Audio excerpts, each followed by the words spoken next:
We're going to come for you from the book of Exodus, chapter 17, verses 1 through 12. That's 17, verses 1 through 12. Then all the congregation of the children of Israel set out on their journey from the wilderness of Sin, according to the commandment of the Lord, and camped in Rephidim.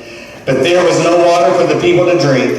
Therefore the people contended with Moses and said, "Give us water, that we may drink." So Moses said to them, "Why do you contend with me? Why do you tempt the Lord?" And the people thirsted there for water, and the people complained against Moses and said, "Why is it you have brought us out of Egypt to kill us and our children and our livestock with thirst?" So Moses cried out to the Lord, saying, "What shall I do with the people? They are almost ready to stone me." And the Lord said to Moses, "Go on before the people, and take with you some of the elders of Israel. Also take in your hand your rod with which you struck the river, and go. Behold, I will stand before you there on the rock of Horeb, and you shall strike the rock, and water will come out of it, and the people may drink." And Moses did so in the sight of the elders of Israel. So he called the name of the place Massah and Meribah, because of the contention of the children of Israel, and because they tempted the Lord, saying, "Is the Lord among us or not?" Now Amalek came and fought with Israel in Rephidim, and Moses said to Joshua, "Choose us some men, and go out, fight with Amalek. Tomorrow I will stand on top of the hill with the rod of God in my hand." And so Joshua did as Moses said to him, and fought with Amalek. And Moses and Aaron and Hur went up to the top of the hill. And so it was, when Moses held up his hand, and Israel prevailed. And when he let down his hand, Amalek prevailed. But Moses' hands became heavy. So they took a stone and put it under him, and he sat on it. And Aaron and Hur supported his hands, one on one side and the other on the other side. And his hands were steady until the going down of the sun. I've titled this sermon, "Support Your Pastor." Support your pastor. But to really understand the situation that's going on here, you kind of got to go back and study Israel's history with Moses. See, Moses was called by God to go and lead the children of Israel. So Moses was a willing vessel and did as God had told him to do. And he went and they led the children of Israel out. And he no more got out of the city limits of Egypt, and they started complaining. See, the Red Sea lay before them, and Pharaoh's army was behind. And they said, "Moses, what have you done? You got us out here. Now we're going to be slaughtered. We'd have been better slaves back there in Egypt. Now we're all going to be killed by Pharaoh because he's angry with us." All right. Ready to curse and kill Moses. God said, "Stretch forth your hand." Moses stretched forth his hand. The Red Sea parted. The Israelites went through. He stretched forth his hand again. The Red Sea went together and wiped out Pharaoh and his army. Right that and there should have been enough to prove to the children of Israel who their God was. But oh no, not the Israelites. They go on a little bit further and they start complaining again. "We're out here in this desert, in this wilderness. Moses, you've led us out here. Now we're going hungry and we're starving. Where are we supposed to eat? You mean we got to catch food and killing you?" No. God provided manna from above and he fed the children of Israel. You think that would have been enough? They know that God's got their back. Now we come to where we're at now. God told Moses to lead them to Rephidim. They pitched their tent. They're looking around. They don't see water. They ought to know who their God was. He parted the Red Sea. He put manna from above. But oh no.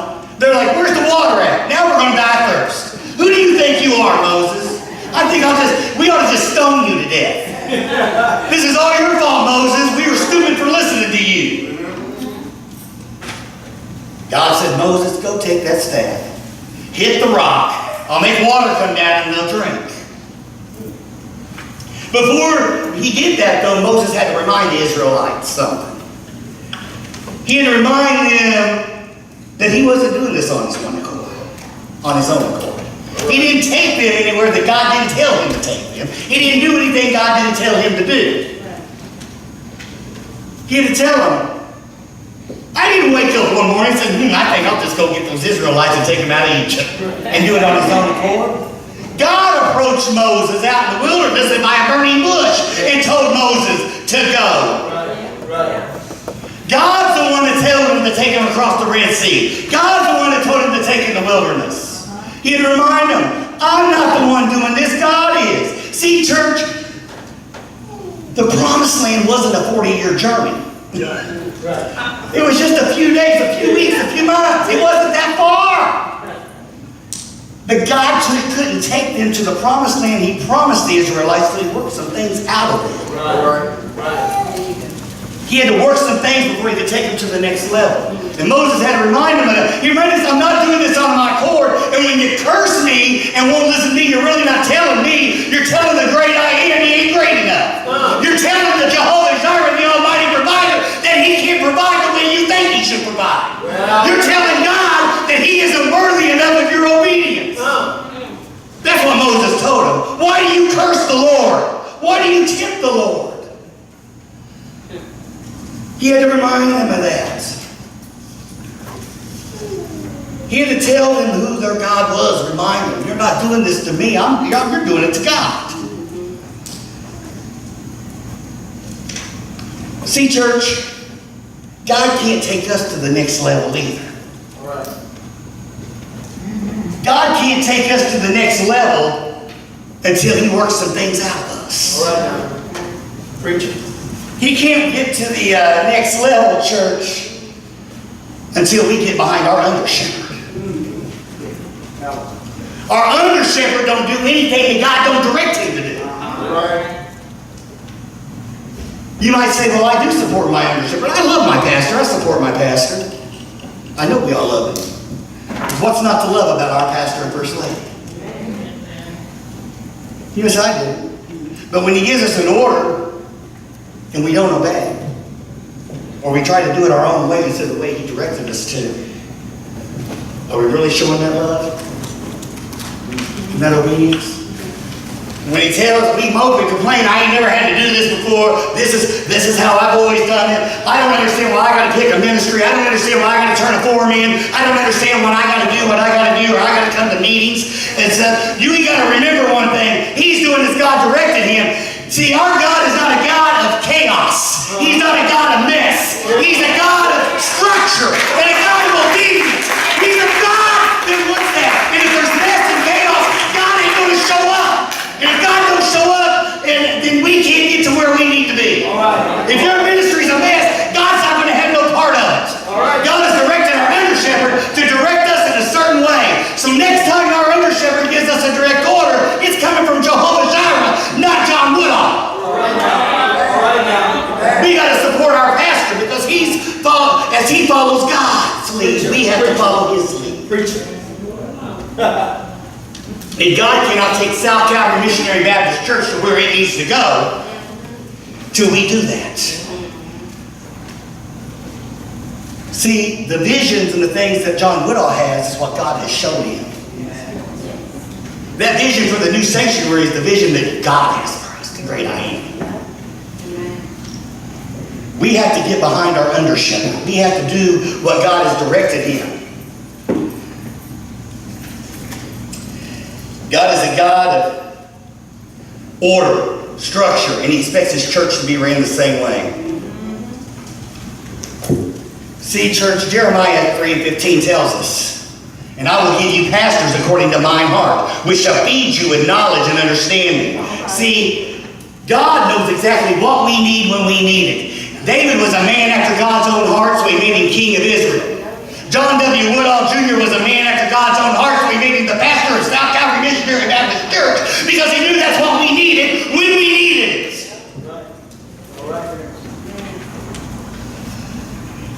Hebrews 13:17 tells us, obey them that have rule over you and submit yourselves, for they watch over your souls. As they watch, you must give account, that they may do it with joy and not with grief, for that is unprofitable for you. If we give Him grief and He's under stress, doesn't profit us none. Because see, church, everybody that walks through the doors of South Calvary Missionary Baptist Church one day, that man right here has to pay account. He has to give account for your souls as He teaches us. The Bible tells us he will be held accountable. So we're to be obedient. 1 Thessalonians 5:12 and 13 tells us, and we beseech you, brethren, to know them which labor among you, and are over you in the Lord, and admonish you, and to esteem them very highly in love for their work's sake, and be at peace among yourselves. We're to show great hold them in high esteem and love and honor. That's God's word. That is God's word. See, Moses was tired and he was stressed out, church. Dealing with all that mess with Israelites. He gets the water problem solved, and here comes Amalek. What now, Lord? But you know what Moses did? He didn't stress about it. He didn't worry. He just said, God, what'd you have me do? And he did what God told him. He told him to go get some men and go fight. And he said, I'm going to go up on the hill and hold the staff of God up, and you will defeat Amalek. And that's exactly what he did. Moses, as they went out to fight, Moses, Aaron, and Hur went up on the hill, and he held the staff up. And as long as the staff was held up in the air, the Israelites prevailed. But when he got tired and his arms fell, Amalek would prevail. And then he'd hold his hands, and this went on for a long time. And Aaron and Hur said, I'm on our watch. And they pushed up a stone, and they set Moses down. One got on one side, the other on the other side, and they held Moses' hands up till the sun went down, and Israel prevailed over Amalek. See, a pastor gets tired, church. He gets lonely. He worries over the flock that the shepherd has placed him over. Because it's a huge responsibility being a pastor. A responsibility that not only does the pastor feel, but his family feels as well. You might say, what do you mean? Because see, in the midnight hours when the phone rings, the pastor leaves his wife's side and puts on his clothes and runs to the hospital. The pastor misses birthday parties and family get-togethers because a piece of the flock went astray and needs his help. The pastor is the one that called in the midnight hour. He's the one that gets on and beats an ambulance to the hospital and sits there and prays with his people till he knows God has prevailed. The pastor is the one that puts on many hats. He's not only just a pastor, but he's Sunday school teacher, Bible school teacher, he's therapist, marriage counselor, psychiatrist, psychologist. He puts on many hats in the church. He puts on many hats. The next chapter in Exodus, Moses' father-in-law Jethro comes to visit him. And Moses tells him everything that's going on, and they praise and worship and do a sacrifice to God. And Jethro stays a couple of days and he watches Moses as all the people brings all their problems and burdens to him, and he has to listen and judge over them. Jethro goes, Moses, you're going to get burned out. You can't keep going this way. Use some of these elders at the church that God has given you. Put them over things that handle the minor stuff, to take some of the load off. That's why we have Sunday school teachers. That's why we have deacons. That's why we have associate ministers. Our pastor shouldn't have to wear all them hats. I can't speak for nobody else. But when I see my pastor tired, when I see my pastor worried, Pastor, I'm going to pull up a chair and I'm going to set you down and I'm going to hold your arms up and say, Woodall, I'll take control until you get your rest. I'll go where you have me go. I'll go to the hospital and pray. I'll do what you'll have me do because I love you and I'll follow you as you follow God. I'll support you. That's why I will go to Jehovah, because He has called you and He has called me to serve under you. And I know that I'm a better minister because of who you are and because of who He is. We've got to support our pastor, church. We've got to take our roles in the body and start working and take some of the load off of him. But I got good news for you. Pastor, I got good news for you. Because in 1 Peter chapter 5, verses 3 and 4, it says, neither be as being lords over God's heritage, but being examples to the flock. And when the chief shepherd shall appear, you shall receive a crown of glory that fadeth not away. I can't speak for no other church in this city. I can't speak for no other pastor in this city. But I know one thing. I have a pastor that follows God. And he does his church the way God directs him to do his church. So I know that someday when God calls my pastor home, he's already got a crown of glory with John Woodall's name in it that he's ready to sit on your head. But see, our pastor couldn't do what he does if the shepherd hadn't stepped down from his throne years ago. See, the shepherd came down out of glory. Yes, sir. He walked 33 years on this earth to show us as an example how to live, how to be an under shepherd, how to minister to the flock. After they supped and they went up to the Mount of Olives, Jesus asked his disciples, "Would you just tarry with me for a little while I pray?" They went to sleep on him. Let's don't go to sleep on our under shepherd church. They went to sleep on him. Jesus woke and said, "Can you just stay with me for a little while?" The biggest moment in Christ's life was about ready to happen. And they couldn't tarry with him for just a little while. They came and they arrested Jesus. They took him and they placed a crown of thorns upon his head. Do you know they slapped him and they mocked him and they scorned him? Beat him beyond human recognition. Made him carry his cross up Calvary's hill. They put nails in his hands and nails in his feet. You know Jesus died that night. He died on that Friday, and he laid there all night Friday night and all day Saturday and Saturday night, church. But early Sunday morning, before the sun came up, the earth shook and the stone rolled away, and Jesus got up. He walked out of that tomb with all power and all glory. I said all power and all glory, and that same power that raised Christ from the dead dwells within us today. That's why we can be the people that God's called us to be, because the same Spirit that raised Christ from the dead is in each and every one of us. He did it for you. He did it for me. And God, I'm here to tell you today that He's standing at the right hand of the Father, and He's still taking up for each and every one of us. Church, let's follow our pastor as he follows God. Let's support our pastor. Amen. Amen.